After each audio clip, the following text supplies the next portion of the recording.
Hi, welcome to my channel, JoyNurture. Hi guys, and welcome to the Family Fudge.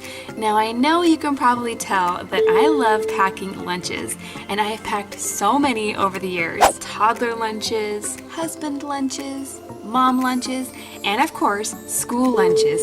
And I have to say, school lunches are probably the toughest, especially if you have picky eaters. There's quite a few things to consider when you're packing a school lunch, such as keeping certain foods hot, certain foods cold, and keeping the food fresh. So today I'm sharing 5 of my favorite lunchbox hacks. First up is hack number 1, and that is to use cupcake liners to separate out compartments. Now I love using the bento style lunch boxes, but sometimes I need to divide the containers even more.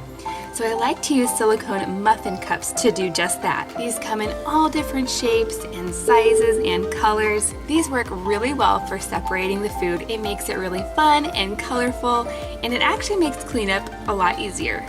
Now, if you don't have silicone liners, paper cupcake liners also work really well, and I really love to use these as well, especially if I'm making a themed or seasonal lunch. Another great way to use the liners is to make homemade Lunchables. I know a lot of kids love Lunchables, but if you try to pack it in a container like this, it's not going to work out. When the kids get to school, it'll be a jumbled mess, and the crackers, because they're touching the other foods, will be all soggy. You can basically take any lunch container, add a few of the silicone muffin cups, and create your own custom bento box. My next hack is all about how to keep food warm. I get this question all the time, and I actually learned this the hard way. For my kids, I'm using a basic thermos. I found these on Amazon, link will be down below, but I've been using these for over a year and we love them. They've held up wonderfully, they don't leak, and they're easy to clean. Now you guys, the trick to keeping hot foods hot in a thermos is to preheat the thermos itself. Now I know that sounds weird, it's not like you can pop it in the microwave. To preheat the thermos, you need some boiling hot water. And the perfect time to preheat your thermoses is while your food is cooking. So I fill each thermos to capacity with the boiling hot water, and then I quickly screw the lid on tight. And this water will actually just hang out in there until I'm ready to fill the thermoses. So I dump out the water and then I very quickly add in my food.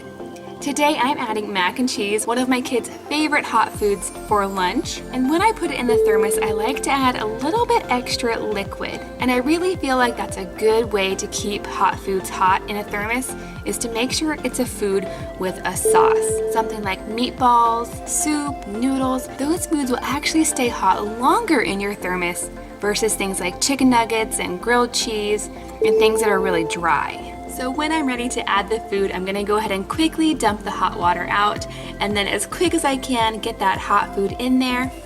To make it not so messy, I like to use my little funnel meant for canning, and then I will very quickly get the lid on to trap all of that heat inside. Next up, I'm talking about apples, specifically how to send them to school sliced without them turning brown.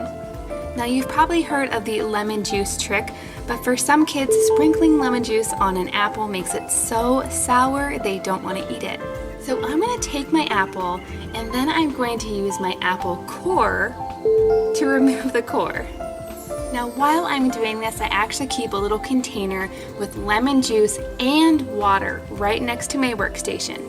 The lemon juice is going to help the apple not turn brown as quickly, but the water is going to make it so they won't be so sour when the kids go to eat them. You can also do a mixture of lemon juice and orange juice. Next, I'm going to take the rest of my apple and very carefully slice it. I'm going to pop these directly into our lemon water mixture. Then the fun part, I'm going to reassemble my apple. It can be a little bit tricky, but not too bad.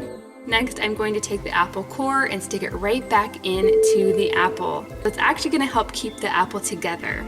Next, I'm going to take the entire apple and wrap it as tightly as I can in a little bit of plastic wrap, and I'm going to twist that closed. This is going to keep the apple super fresh and it's not going to turn brown so quickly. Next up, we're talking about freezer packs. Now you probably know all of the traditional options for freezer packs, but sometimes those don't make it back home, do they? So instead, what you can do is actually freeze the food itself and use that as your ice pack. Things like yogurt tubes and juice pouches are perfect for this. You throw them into the lunchbox and they'll be defrosted by lunchtime. But did you also know that things like applesauce are really great frozen too? And if it's not all the way defrosted by lunchtime, it's going to make a yummy slushy type snack. It'll be really tasty. Now, if you're worried about your item melting and getting everything else wet, just go ahead and take it and wrap it up in a paper towel, kind of like a present, and place it into your box. This next hack I got from my friend Kimmy over at the channel She's in Her Apron. I'll go ahead and link her video down below if you want to check it out. This is a way to help keep your sandwiches from getting soggy, and it's a great way if you want to pre-make and freeze your sandwiches. For a peanut butter and jelly sandwich, I start with 2 pieces of bread. Then I add a thin layer of peanut butter to both sides. That part is important. Next, I'm going to add my jam to the center of one of the pieces. And now I'm going to make my own Uncrustable. My kids love Uncrustables, but they can get kind of pricey. It's definitely cheaper to make your own. I found this Wonder Bread sandwich maker on Amazon, and of course I'll go ahead and link it down below if you're curious. But this cutter actually helps to take the crust off, and it will also seal the bread together. The trick to this is to make sure that you have bread that's big enough to fit the cutter and that you don't fill the sandwich too full. You pile on the sandwich toppings, it doesn't really work as well. Now, if you want to make a meat and cheese sandwich, I like to start with the bread. Next, I'll add my layer of meat.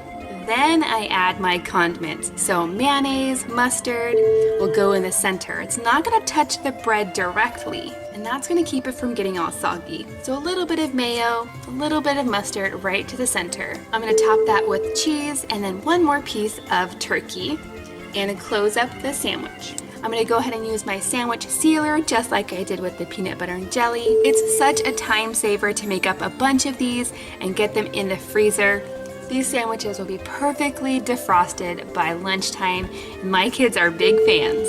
If you have any lunchbox tips to share with us, go ahead and leave them in the comments down below. Thanks for watching, and we'll see you next time.